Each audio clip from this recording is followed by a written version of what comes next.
1780, Luigi Galvani, professeur d'anatomie à l'université de Bologne, s'intéresse à l'action de l'électricité sur les nerfs.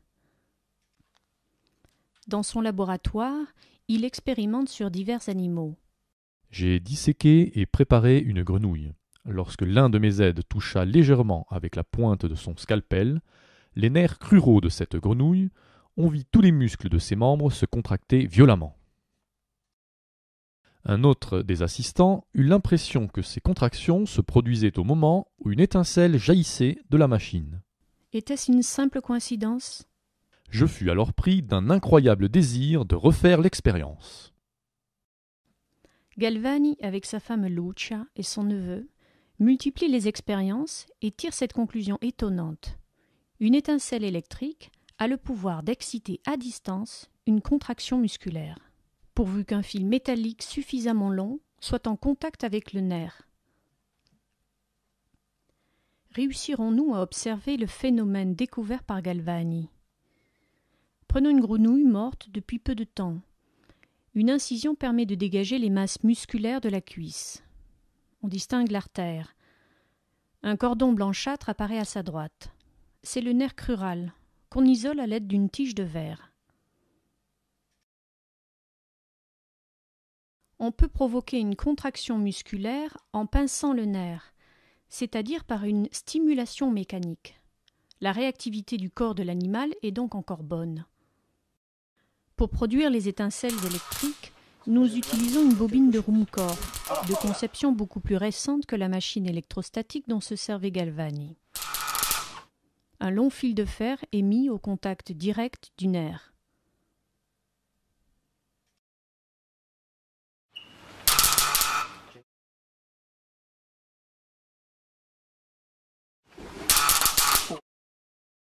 Le succès de l'expérience est immédiat. À chaque étincelle se produit une vive contraction de la cuisse. Les éclairs d'un orage pourraient-ils produire le même effet que les étincelles des machines électriques ? Pour le savoir, Galvani transporte ses grenouilles sur la terrasse de sa maison. Chaque fois qu'un éclair jaillissait, les muscles subissaient au même moment de nombreuses et violentes contractions. Mais au cours de ces expériences, il constate une chose surprenante. En l'absence de tout orage, une cuisse se contracte lorsque le crochet de cuivre planté dans sa moelle épinière est mis en contact avec la balustrade de fer sur laquelle est posé le membre. Il mène alors une série d'essais dans son laboratoire pour tenter d'y reproduire l'observation faite sur la terrasse. Des contractions se produisent chaque fois que le nerf et le muscle de la cuisse sont simplement mis en contact par l'intermédiaire de deux métaux différents. Plus aucune machine électrique dans les parages. On glisse une lame de zinc sous le muscle. L'extrémité d'une tige de cuivre recourbée est mise en contact avec le zinc. On approche du nerf l'autre extrémité de cette tige de cuivre et, à la surprise et à la joie des expérimentateurs, une vive contraction se produit dès que le cuivre vient toucher délicatement le nerf. Il ne s'agit pas d'une stimulation mécanique. En effet, si la tige de cuivre n'est pas en contact par son autre extrémité avec le zinc, on n'obtient aucune contraction.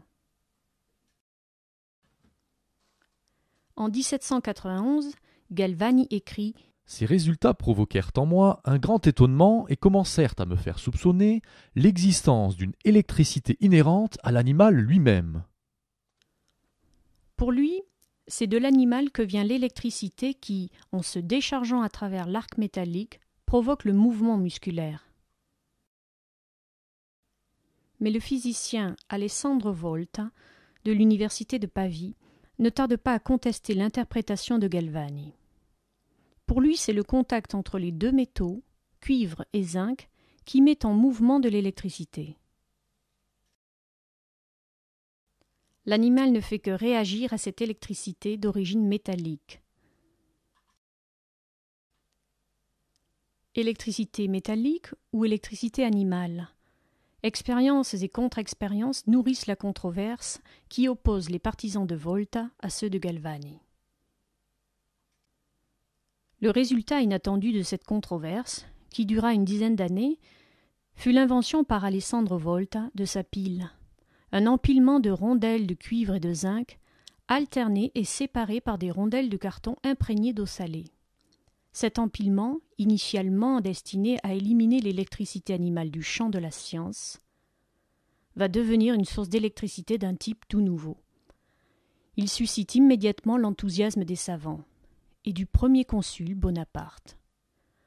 Pour le physicien français Arago, cet assemblage bizarre, cette pile, est le plus merveilleux instrument que les hommes aient jamais inventé.